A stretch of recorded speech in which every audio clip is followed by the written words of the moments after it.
ಯಾಕಂದರೆ Hindustan machine tools limited HMT ಲಿಮಿಟೆಡ್ನಲ್ಲಿ ಖಾಲಿರುವಂತಹ ಹುದ್ದೆಗೆ ಅರ್ಜಿಯನ್ನು ಕರೆದಿದ್ದಾರೆ.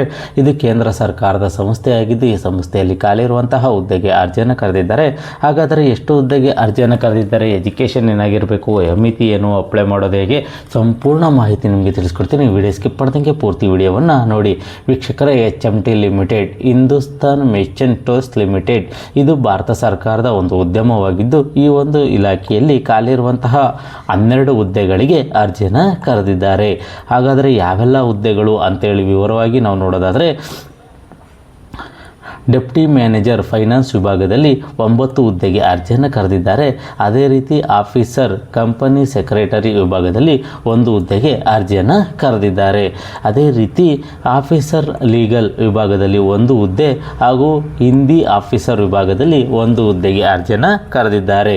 ಈ ಒಂದು ಹುದ್ದೆಗಳಿಗೆ ಸಂಬಂಧಪಟ್ಟಂತೆ ಅರ್ಜಿ ಹಾಕಲಿಕ್ಕೆ ಎಜುಕೇಷನ್ ಏನಾಗಿರಬೇಕು ಅಂತ ಹೇಳಿ ನಾವು ನೋಡೋದಾದರೆ, ಕ್ವಾಲಿಫಿಕೇಷನ್ನ ಡೆಪ್ಟಿ ಮ್ಯಾನೇಜರ್ ಫೈನಾನ್ಸ್ ವಿಭಾಗದಲ್ಲಿ CA CMA ಎಜುಕೇಷನನ್ನು ಮಾಡಿರೋರು ಅರ್ಜಿಯನ್ನು ಸಲ್ಲಿಸಬಹುದು.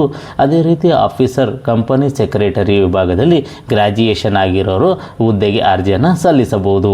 ಅದೇ ರೀತಿ ಆಫೀಸರ್ ಲೀಗಲ್ ವಿಭಾಗದಲ್ಲಿ LLB ಎಜುಕೇಷನ್ ಆಗಿರೋರು ಈ ಒಂದು ಹುದ್ದೆಗೆ ಅರ್ಜಿಯನ್ನು ಸಲ್ಲಿಸಬಹುದಾಗಿರುತ್ತದೆ.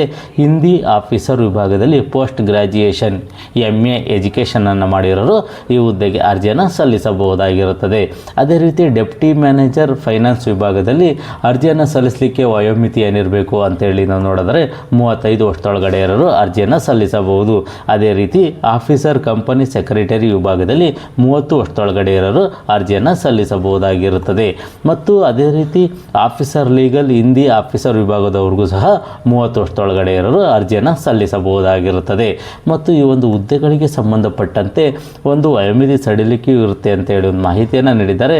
ಆ್ಯಸ್ ಫರ್ ನಮ್ಮ HMT ರೂಲ್ಸ್ ಪ್ರಕಾರ ಒಂದು ವಯೋಮಿತಿ ಸಡಿಲಿಕೆಯನ್ನು ಕೊಡ್ತೀವಿ ಅಂತೇಳಿ ಒಂದು ಮಾಹಿತಿಯನ್ನು ಇವರು ನೀಡಿದ್ದಾರೆ.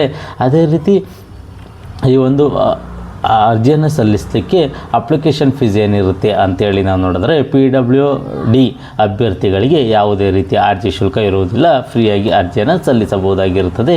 ಅದೇ ರೀತಿ SC ST ಅಭ್ಯರ್ಥಿಗಳಿಗೆ 250 ರೂಪಾಯಿಗಳ ಒಂದು ಅರ್ಜಿ ಶುಲ್ಕವನ್ನು ನಿಗದಿಪಡಿಸಿದ್ದಾರೆ.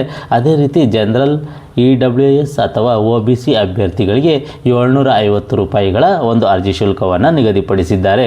ಈ ಒಂದು ಪೇಮೆಂಟನ್ನು ಹೇಗೆ ಮಾಡಬೇಕು ಅಂತೇಳಿ ನಾವು ನೋಡಿದ್ರೆ, ಡಿಮ್ಯಾಂಡ್ ಡ್ರಾಫ್ಟ್ ಮುಖಾಂತರ ಪೇಮೆಂಟನ್ನು ಮಾಡಬೇಕಾಗಿರುತ್ತದೆ. ಇದು ಪೋಸ್ಟ್ ಆಫೀಸಲ್ಲಿ ಪೇಮೆಂಟನ್ನು ಮಾಡಬೇಕಾಗಿರುತ್ತೆ. ಡಿಮ್ಯಾಂಡ್ ಡ್ರಾಫ್ಟ್ ತೆಗೆಯೋದ್ರ ಮುಖಾಂತರ, DD ತೆಗೆಯೋದ್ರ ಮುಖಾಂತರ ಅಥವಾ ಬ್ಯಾಂಕಲ್ಲಿ DDಯನ್ನು ತೆಗಿಬೋದು.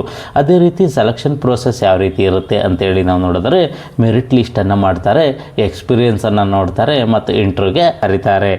ಮತ್ತು ಈ ಒಂದು ಹುದ್ದೆಗಳಿಗೆ ಸಂಬಂಧಪಟ್ಟಂತೆ ಸ್ಯಾಲ್ರಿ ಏನಿರುತ್ತೆ, ವೇತನ ಏನಿರುತ್ತೆ ಅಂತೇಳಿ ನಾವು ನೋಡೋದಾದರೆ, ಡೆಪ್ಟಿ ಮ್ಯಾನೇಜರ್ ಫೈನಾನ್ಸ್ ವಿಭಾಗದಲ್ಲಿ 20,600 ರೂಪಾಯಿಗಳಿಂದ 46,500 ರೂಪಾಯಿವರೆಗೂ ಒಂದು ವೇತನವನ್ನು ನಿಗದಿಪಡಿಸಿದ್ದಾರೆ. ಅದೇ ರೀತಿ ಆಫೀಸರ್ ಕಂಪನಿ ಸೆಕ್ರೆಟರಿ ಈ ಒಂದು ಆಫೀಸರ್ ಲೀಗಲ್ ಹಿಂದಿ ಆಫೀಸರ್ ಈ ಒಂದು ವಿಭಾಗಕ್ಕೆ 16,400 ರೂಪಾಯಿಗಳಿಂದ 40,500 ರೂಪಾಯಿವರೆಗೂ ಒಂದು ವೇತನವನ್ನು ನಿಗದಿಪಡಿಸಿದ್ದಾರೆ. ಮತ್ತು ಈ ಒಂದು ಹುದ್ದೆಗಳಿಗೆ ಹೇಗೆ ಅರ್ಜಿಯನ್ನು ಸಲ್ಲಿಸಬೇಕು ಅಂತೇಳಿ ನಾವು ನೋಡೋದಾದರೆ, ಅರ್ಹ ಆಸಕ್ತ ಅಭ್ಯರ್ಥಿಗಳು ನಿಗದಿತ ಅರ್ಜಿ ನಮೂನೆಯ ಮೂಲಕ ಆಫ್ಲೈನ್ನಲ್ಲಿ ಅರ್ಜಿಯನ್ನು ಸಲ್ಲಿಸಬಹುದು.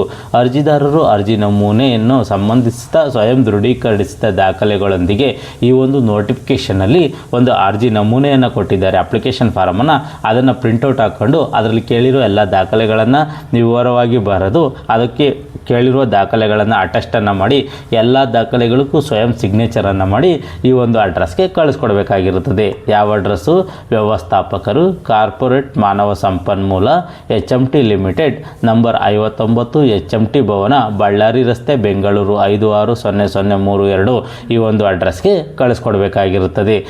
ಕೊರಿಯರ್ ಮುಖಾಂತರನಾರ, ಸ್ಪೀಡ್ ಪೋಸ್ಟ್ ಮುಖಾಂತರನಾರ ಅಥವಾ ಇನ್ನಿತರ ಯಾವುದೇ ಮುಖಾಂತರನಾರ ಕಳಿಸ್ಕೊಡ್ಬೋದು. ಅಥವಾ ಹತ್ತಿರದಲ್ಲಿ ನೀವೇನಾರ ಇದ್ದರೆ ಅಲ್ಲಿಗೆ ಹೋಗಿ ನೀವು ಖುದ್ದು ದಾಖಲೆಗಳನ್ನು ಕೊಟ್ಟು ಬರ್ಬೋದಾಗಿರುತ್ತದೆ. ಅದೇ ರೀತಿ ಈ ಒಂದು ಹುದ್ದೆಗಳಿಗೆ ಅರ್ಜಿಯನ್ನು ಸಲ್ಲಿಸಲಿಕ್ಕೆ ಆರಂಭಿಕ ದಿನಾಂಕ ಯಾವುದು, ಕೊನೆಯ ದಿನಾಂಕ ಯಾವುದು ಅಂತೇಳಿ ನಾವು ವಿವರವಾಗಿ ನಾವು ನೋಡೋದಾದರೆ, 26/7/2025 ಆರಂಭಿಕ ದಿನಾಂಕವಾಗಿರುತ್ತದೆ. 26/7/2025 ಆರಂಭಿಕ ದಿನಾಂಕವಾಗಿರುತ್ತದೆ. 11 ಆಗಸ್ಟ್ 2025 ಕೊನೆಯ ದಿನಾಂಕವಾಗಿರುತ್ತದೆ. ಈ ಒಂದು ದಿನಾಂಕದೊಳಗಾಗಿ ಈ ದಾಖಲೆಗಳು ಅಲ್ಲಿಗೆ ಕಳಿಸಿರಬೇಕಾಗಿರುತ್ತದೆ. ಮತ್ತು ಈ ಒಂದು ಹುದ್ದೆಗಳಿಗೆ ಸಂಬಂಧಪಟ್ಟಂತೆ ನಿಮಗೆ ಹೆಚ್ಚಿನ ಮಾಹಿತಿ ಬೇಕು ಅಂತಂದರೆ ಅಧಿಕೃತ ವೆಬ್ಸೈಟ್ ಆದ hmtindia.com ಈ ಒಂದು ವೆಬ್ಸೈಟ್ಗೆ ಹೋಗಿ ಹೆಚ್ಚಿನ ಮಾಹಿತಿಯನ್ನು ನೀವು ಪಡ್ಕೋಬೋದಾಗಿರುತ್ತದೆ. ಯಾರೆಲ್ಲ ಈ ಹುದ್ದೆಗೆ ಅರ್ಜಿಯನ್ನು ಸಲ್ಲಿಸಬೇಕು ಅಂದ್ಕೊಂಡಿದ್ರೆ ಈ ಒಂದು ನೋಟಿಫಿಕೇಶನನ್ನು ಸಂಪೂರ್ಣವಾಗಿ ಓದಿ ನಿಮಗಿದು ಸೂಕ್ತ ಅನಿಸಿದ್ರೆ ಮಾತ್ರ ಈ ಹುದ್ದೆಗಳಿಗೆ ಅರ್ಜಿಯನ್ನು ಸಲ್ಲಿಸಿ.